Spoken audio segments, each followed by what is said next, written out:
It is Ryan here, and I have a question for you. What do you do when you win?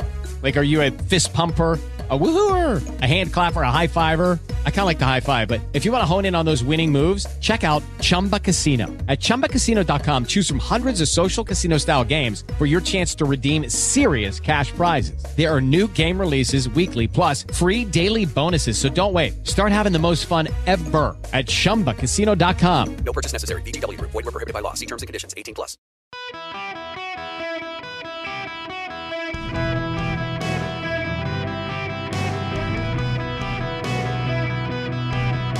Welcome to the Eric Erickson Show podcast, Hour 1. I want you all to know that I am on top of the student loan story. And I will repeat everything I said because I have no idea where I dropped out. And it's going to be repetitive for some of you.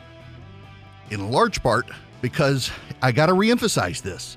Spare me the hate mail. Just spare me the hate mail for a few moments. As I have told you guys so ad nauseum, you're now bored of me telling you, we're in the seasonal cyclical polling bounce for Democrats. So the Democrats have announced a plan. The White House will announce it on Wednesday. $10,000 in student loan debt forgiveness for individuals who earn less than $125,000. In addition to the baseline of student loan debt forgiveness for individuals who fall under a certain income level, administration officials have also recently discussed the possibility of additional forgiveness for specific subsets of the population, according to sources familiar with the internal discussions in the administration. Now, this is the White House looking at the bounce. You've had all of these headlines over the last week or two saying, oh my gosh, the wind is at Biden's back now. I mean, you suddenly have the Titanic theme song played in the background. And yes, there is an iceberg ahead for the Democrats. There is absolutely fundamentally an iceberg ahead for the Democrats. They don't even realize the problem that's coming for them, and it's not going to go well for them. The reason it's not going to go well for them is the economy. But on top of that, let's just think about this. And by the way, feel free to chime in on the student loan thing, 877-973-7425. Here's the situation. They're going to pay off only $10,000 for people who make less than $125,000, which means they're probably going to target young people because they're trying to boost young voter turnout in November. They have abortion. They think they can turn it out on that. They think they can turn it out on this. The problem is it's probably unconstitutional because Congress appropriated the money. The White House doesn't have the authority. And in fact, Joe Biden and Nancy Pelosi have both previously said that you can't do this, that the president himself cannot unilaterally forgive student loan debt.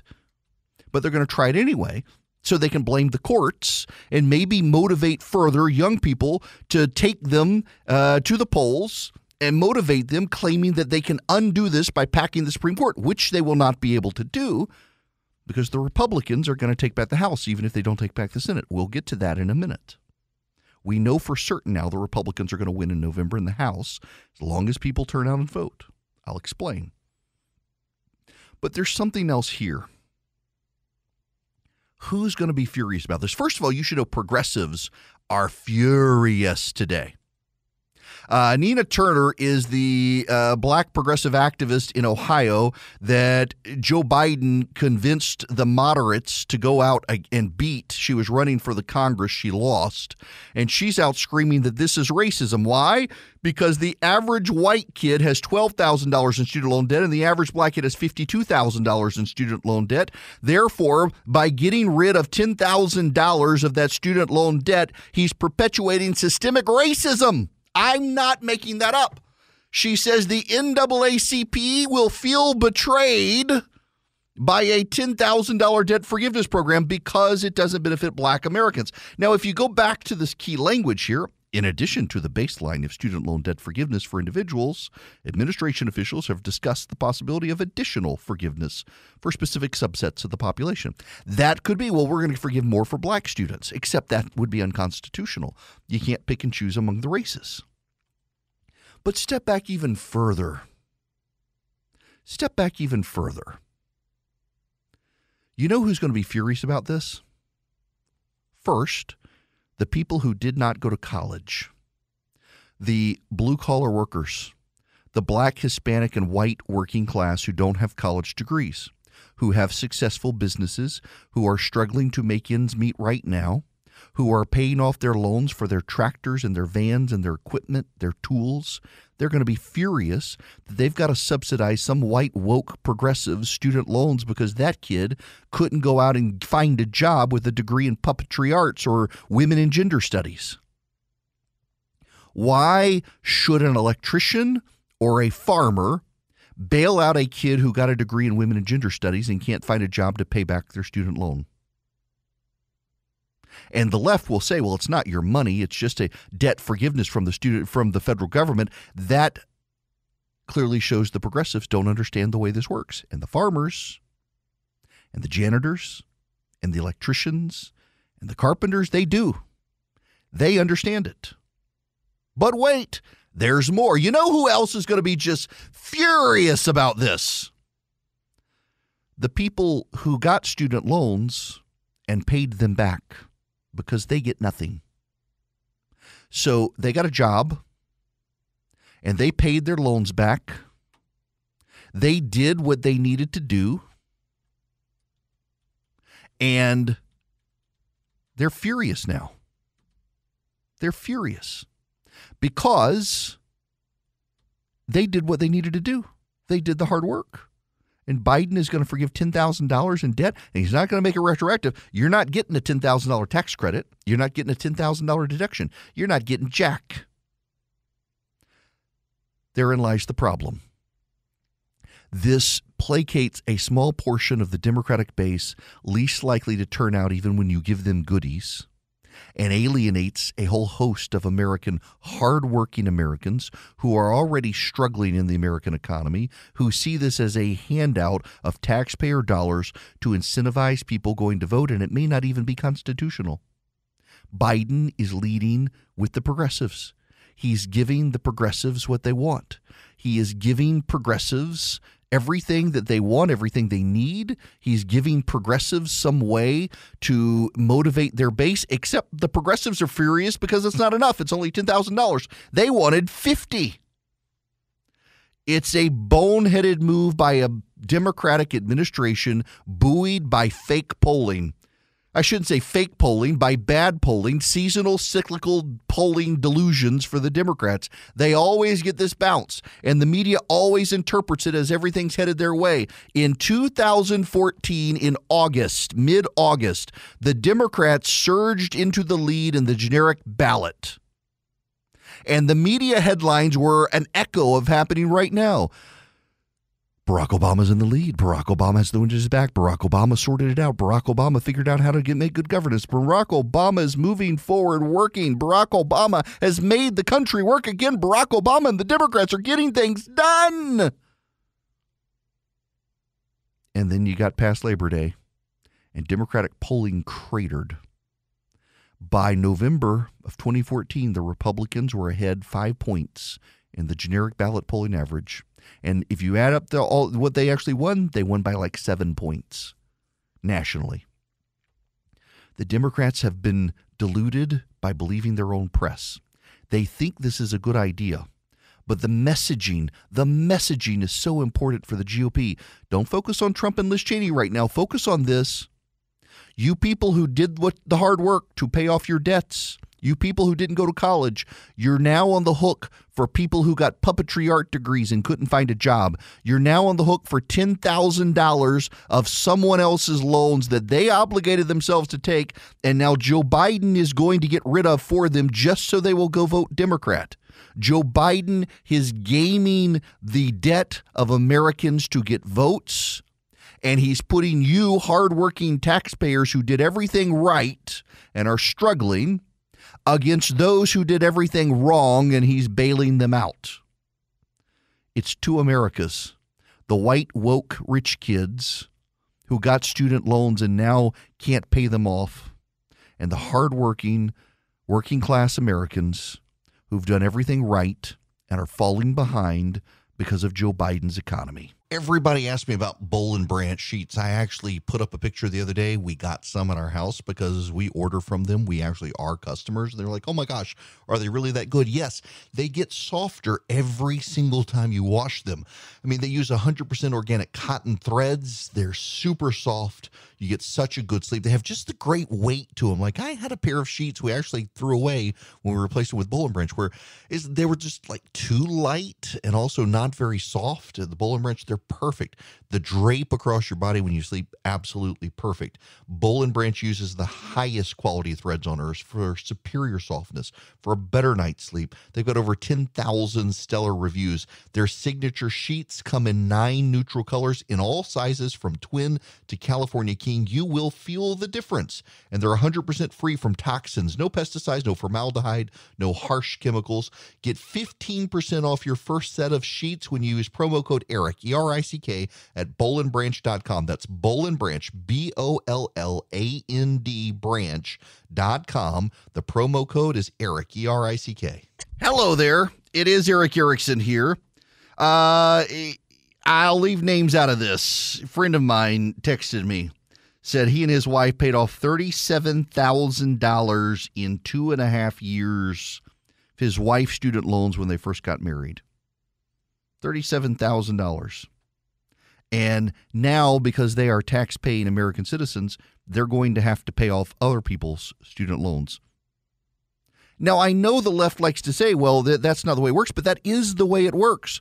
The federal government paid a college. Whose money did the federal government use? All that money comes from you, the American taxpayer. They didn't just, I mean, yes, they print the money, but it ultimately comes from you. You are responsible for that money.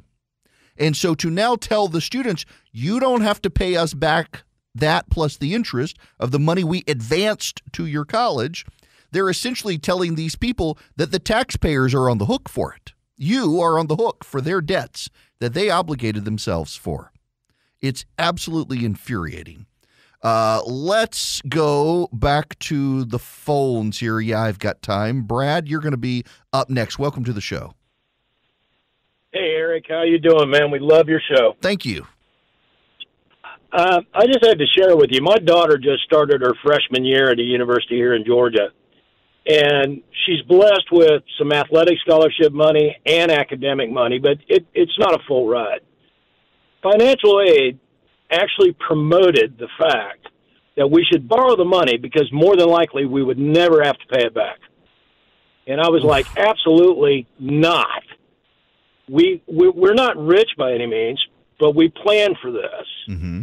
And we can afford, we may have to eat a little ramen noodles once in a while, but we can afford to do this. But they actually promoted the premise, borrow the money. Right. You're probably not going to have to pay it back. Yeah, and I was flabbergasted. It's infuriating that they would do this. And here's the problem, Brad, is it creates moral hazard. When Kelly Loeffler was in the Senate, she and I talked about this with all the government bailouts of Wall Street. If they know you're going to bail them out, they make riskier bets because they know that you, the taxpayer, will bail them out. And so it'll be you on the hook, not really them, and they won't have any repercussions. If you bail out student loans, you create moral hazard where more students take out bigger loans and colleges raise the cost of tuition. Remember, tuition costs have gone up higher than almost anything in this country, exceeding inflation. And they're going to raise them up even more because the federal government will give more loans and students will take riskier loans, knowing that, again, there will be another cyclical bailout once this goes down the road. It is horrible, horrible government policy. If you're a progressive, you think it's a good thing, but we're at, almost $30 trillion in national debt. We've got interest rates going up. We've got inflation going up. We can't meet the payments to meet the national debt at this point without cutting the budget or raising taxes, which we don't want to do inside a recession. This is a terrible, terrible policy for the Biden administration to implement. And the only reason they're doing it is because they think that they can get young people to vote for them in November on a student loan bailout. that will just incentivize more hazards, more risk. It's just terrible. Oh, and a emailer just said, don't forget the people who lost homes and businesses during the Great Recession who didn't take out bad debt. And now they're watching the government bail out big businesses who did a lot of bad things, and now students who took out loans for puppetry arts degrees. So we had a technical glitch at the beginning of the program, and we scrambled around and we got it fixed, but I'm aware some of you at the beginning, everything got cut off that I was saying. So I want to re-summarize some of what I was saying about the student loan stuff before I move on to other things. The phone number here, 877-973-7425. If you previously paid off a student loan, thus far what we know under this plan is you will get no credit, you will get no deduction, you will get no benefit.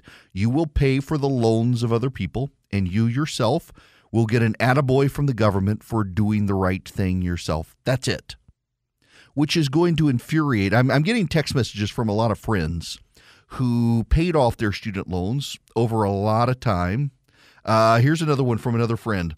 When I graduated from high school, my dad said he'd pay my college if I stayed in Georgia, but wouldn't pay if I moved. When I graduated, I had about $30,000 in debt, paid it off in about 3 years by myself. Another one, I had an ex-employee who took out over $150,000 for online degrees. She hopes they all get canceled, and she wants guaranteed income to be provided from the government. They're never going to be happy. They're never going to be happy. If you do this, it's just going to set it up for more people in the future to want bailouts of some kind from the federal government when we have less and less money to be able to do these sorts of things. The progressive left never learns. They have no sense of history because everything is always new. And they are going to bankrupt all of us. Meanwhile, we're going to do another $3 billion arms package to Ukraine, in addition to $750 million we gave them last week. This is remarkable, the amount of spending happening. By the way, remember, it's all the spending that's caused inflation. Remember, all the spending has caused inflation, and we're going to spend even more. Remarkable. Now, I got to move on to a somewhat difficult topic, and I want to do it right now while I have most of you listening. I got an email yesterday from a lady named Joetta. Joe. She actually put the subject line as Tomb of the Unknown Soldier, which really didn't have a lot to do with her email. I'll begin with, first I want to say I was a never Trumper up until about 2 weeks before the election. Then I changed my mind and have been a Trump girl ever since. My husband served in the honor guard of the Tomb of the Unknown Soldier, then a Nevada highway patrol officer. My son-in-law is an Air Force KC-135 pilot. My stepdad did 2 tours in Vietnam, so the military runs deep in us. Rush was and still is loved in our home, and my daughters and grandchildren are all Rush babies. We miss him every day. I want you to know why I no longer listen to you. You used Rush's skirt tails for your own benefit, when anyone who has listened to Rush over the last 30 years know how Rush would 100% support our great president, rallying against Mitch and the rest of the Rhino Brigade. Now, this is what set her off. Yesterday, I said how much money Mitch McConnell had given to Ohio, JD, and Trump had given zero. While everyone likes to think of Trump supporters as not very bright, none of us believe half of what you say. What about all the social media that President Trump masters for each of his candidates? What about the rallies that are held? The time and effort that goes into all the publicity that these candidates want and get from our great president. He works tirelessly for them every day. The time and energy he has. Where is Mitch to sum for any of these candidates? He's just as dirty as the rest of the Dems and Republicans whose children have had ties with China and other countries and became millionaires because they were oh so smart. I also 100% blame you, she's talking about me, for the loss of Georgia, not President Trump. I was an everyday listener back then. I didn't research our candidates, but just went with who you said we should vote for. They turn out to be the worst candidates ever. Kelly was absolutely horrible. Her debates were a disgrace. Our candidates lost, not our president. And then skip down to the bottom. You do a good job of giving your opinion. The difference is when Rush spoke for 3 hours a day, he spoke the truth, not his truth. I'm sad that you got his spot because we need a true patriot. We needed another Rush. Sad to know there will never be another Rush. You could never replace him. I have taken enough of your time. I hope this email isn't thrown out. I hope you understand I speak for many. Now, that's all well and good. And that's fine. But one of the things she says is that when Rush spoke, he spoke the truth, not his truth. So let me revisit the points that she made. Because she takes issue with me talking about Donald Trump not giving anything to J.D. Vance. And if she listened, I was talking about after the primary. He did a rally for J.D. Vance. His campaign gave $5,000 to J.D. Vance. His campaign has spent zero for Vance since he got the nomination. Mitch McConnell has spent $25 million. She says, what about the social media that President Trump masters for each of his candidates? He's banned from Twitter. He's banned from Facebook. He's banned from all these platforms. He's got Truth Social. That's it. And they don't have a massive following on Truth Social. So how exactly has he mastered social media when he's been banned from every major social media platform in the country? But then she also says this, I blame you for the loss of Georgia, not President Trump. I was an everyday listener back then. I didn't research our candidates, but which you said who you said to vote for. They were the worst candidates ever. Kelly was absolutely horrible. David Perdue was the incumbent United States Senator. I didn't pick him. He was the existing United States Senator. Kelly Loeffler was put there by the governor of the state of Georgia, not me. I never met the woman. She became a U.S. Senator. I didn't tell anyone to vote for her other than vote for the Republicans over Warnock and Ossoff. I didn't tell anyone that she should be the nominee, and yet she seems to think that I had this power to pick David Perdue and Kelly Loeffler and other candidates. I wish I was that powerful, but I'm not. So she says that Rush spoke truth, and not just his truth, but the truth, and yet here I've spoken the truth, and she is convinced that what is actually the truth. Mitch McConnell spent $25 million in Ohio so far in the general election. Donald Trump's super PAC has spent zero for J.D. Vance in Ohio. They are coming in with some money, you should know, but thus far zero. McConnell spent $25 million so far. He spent about $13 million in Georgia. The Trump super PAC spent zero in Georgia. I don't defend Mitch McConnell. I'm a critic of Mitch McConnell, and I have been, but I'm telling you the truth. And Joe thinks that I'm telling my truth, not the truth. And she thinks that I don't think she's very bright. Well, she's right on that point. I don't think she's very bright if she could conclude these things. I love how you talk about President Trump and the things he says. Then you use words like stupid and idiot on your show. But she doesn't listen, but yet she knows these things. I should use them in reference to her email. I'm not trying to be nasty here to Joe, but when she emails and says that I don't speak the truth, I just give my opinion and mean it as truth, she's actually giving her opinion. So how do you relate to people like this? There are a couple of things here. And I use this segment very specifically. I don't intend to belittle her, though I realize I am, because, I mean, when she starts saying I'm not giving her the truth, and then she's got all the basic, like easily discernible facts wrong. There are a few things here that have to be said.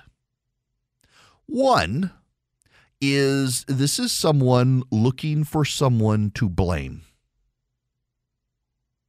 This is someone looking for someone to blame. And so she says she 100% blames me for the loss of Georgia. She's looking for someone to blame.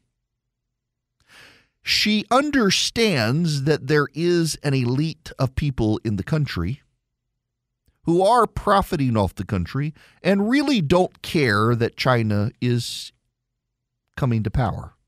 They think they'll profit off that as well. But she lacks the ability to discern who are the good guys and who are the bad guys, and decides if you tell her what she wants to hear, you're the good guy.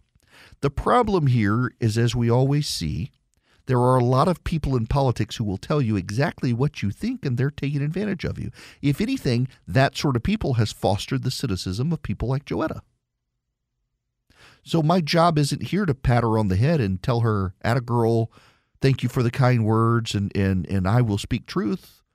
My job should be to tell her this actually is the truth, and you may not like it, but it's not my truth. It actually is the truth. And you've become deluded because you become angry. You become bitter at the country. You think that you have no control over your destiny at this point. You're clearly patriots. Your whole family served in the military, and you need someone to blame. So you're blaming the guy you've never met on the radio for the fortunes of yourself and your nation. And you're convinced he's not telling you the truth because it's not what you believe. Now, I will say one more thing. Unlike Joetta, I actually was a friend of Rush Limbaugh's. There was no skirt tails. I actually got a job in radio before I ever filled in for Rush Limbaugh. He was actually a personal friend of mine and helped me in my career. And I guess she thinks it would get under my skin to bring him up and compare him to me. But actually, if you know the story, he was very clear to me that I would never be him, and I do my own thing.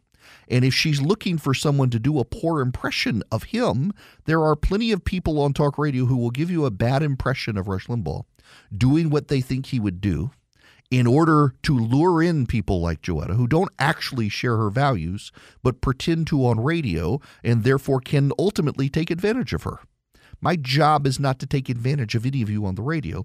It's to try to help you discern what's going on in Washington and the world, to give you the actual facts and the actual truth and tell you what I think about it. But if you think I am somehow to blame for your lot in life or the fortunes of others, you probably need to take a time out from politics, because it sounds like you've made it an idol. And you may need to stop. Your reverence for our president, he's the former president now. He's not the current president. That suggests idol worship. And I would just caution you all that when you go down that road and you make politics and personalities within politics your idols, you're going to be disappointed. And you ultimately try to find everything to blame but the idol, until one day you conclude it is the idol. And then you become deeply, deeply disaffected by the process. And that's bad for your soul. It's bad for your soul. We see this with the Democrats right now, with this student loan thing. The Democrats are convinced that in some way it will meaningfully improve everyone's lot in life. And not only that, that everyone will thank the Democrats for doing it. They can't even fathom that there is a segment of the American population furious with the student loan bailout, because they, like so many people, and I suspect like Joetta here in her email, have surrounded themselves with other people who believe and think the same way, and anyone who disagrees with them is the bad guy. And in that process, they've lost the ability to discern the people who are actually trying to be knowledgeable, helpful, and give them information versus the people who tell them what they want to hear, but are deeply, deeply cynical and deeply, deeply disdainful behind the scenes of their values. I can't tell you the number of times I've heard from pro-lifers in America who go to Washington, D.C., and in Washington, D.C., they're head patted by Republican members of Congress, particularly senators, and told how pro-life the senators are, and behind the scenes do everything to make sure no pro-life votes come to the floor. And yet these are the politicians that so many people in America love as the pro-life champions, when behind the scenes they find pro-lifers to be disdainful. The progressives are headed down this road too. But so many of their politicians actually are true believers, they'll run themselves off a cliff far sooner than the Republicans ever will. Now, we got to move on. Before we do, the Democrats, because they're wrecking the economy, might, just might, need you to think about protecting your retirement savings. And you can do so if you got $50,000 or more in your IRA, your 401k, whatever your retirement plan is. You can do it with precious metals, particularly gold and silver. You can balance the ebbs and flows of your retirement, of inflation, of the stock market crashes. You can call my friends at Goldco, 855-904-5700. 5933. You'll get a free wealth protection kit. Learn how to use gold and silver to protect and grow your money. Thousands of retirees are protecting their retirement savings. Many are getting $10,000 or more in free silver for doing it. So call my friends at Goldco. Find out how you qualify for the special offer. They've helped thousands of Americans. 855-904-5933. Or, better yet, just text my name, Eric, E-R-I-C-K. Text that to 33777. I'll send you back their number. Hello there. Welcome. It is Eric Erickson here. The phone number, 877-973-7425. If you'd like to be on this here program, happy to have you. I know a lot of people have questions about the student loan situation. You're more than welcome to call in about the student loan situation. Tom, I want to go to you next. Tom, welcome to the Eric Erickson Show. Thank you, Eric. Pleasure, as always. Just want to make a couple of comments on your email. Mm-hmm. I remember you saying just about a week or 2 weeks ago that they will tell you what you want to hear. And that stayed with me. And then also, I have learned to wean myself off Fox News because of those types of issues. And also, a real good education was when you explained about the Constitution of Georgia. Mm-hmm. I am a former resident. I voted for Donald Trump both times in Georgia. And my wife and I were one of the few people that voted for Kelly Loeffler and David Perdue. And then the other thing that really, going back a ways, is your explanation of how the Dropbox idea was Trump's people, and explaining that was really eye-opening. Yeah, that's all I wanted to say. Well, listen, Eric. Tom, I appreciate you. that. And I don't know that people understand the Dropbox one in particular. So the Department of Homeland Security, when President Trump was in office during COVID, came up with ideas to conduct an election. And one of those things was Dropboxes. They suggested Dropboxes as part of the emergency protocol to deal with the election and absentee ballots and people flooding boards of elections. And it was just one of those cut off your nose to spite your face things. I'm not an advocate of Dropbox. I think Dropboxes are bad. I don't like the aspect of Georgia's law that they have any of them. And the left now is like, oh, Dropboxes, as if we've ever had them before. No state has used Dropboxes before the pandemic. And it was bureaucrats within the Trump administration who came up with the idea. And it was weaponized against President Trump. Now, I don't buy into the 2,000 Mules thing. I've seen the documentary. I have. I think it's a lot of well-packaged BS.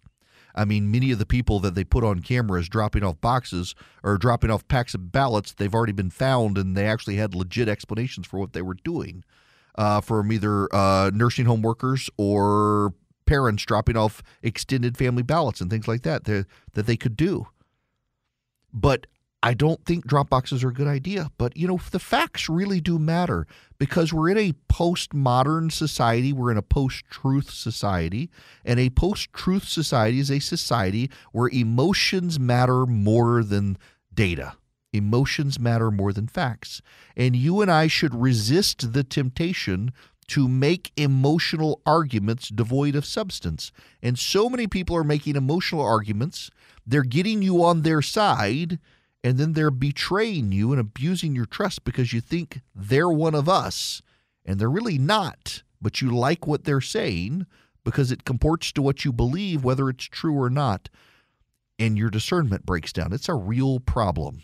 But I think the GOP wave is coming, and I want to talk about that when we come back. Hey guys, it is Ryan. I'm not sure if you know this about me, but I'm a bit of a fun fanatic when I can. I like to work, but I like fun too. It's a thing. And now the truth is out there. I can tell you about my favorite place to have fun. Chumba Casino. They have hundreds of social casino style games to choose from with new games released each week. You can play for free anytime, anywhere. And each day brings a new chance to collect daily bonuses. So join me in the fun. Sign up now at ChumbaCasino.com. No purchase necessary. VGW Group. Void where prohibited by law. See terms and conditions. 18+.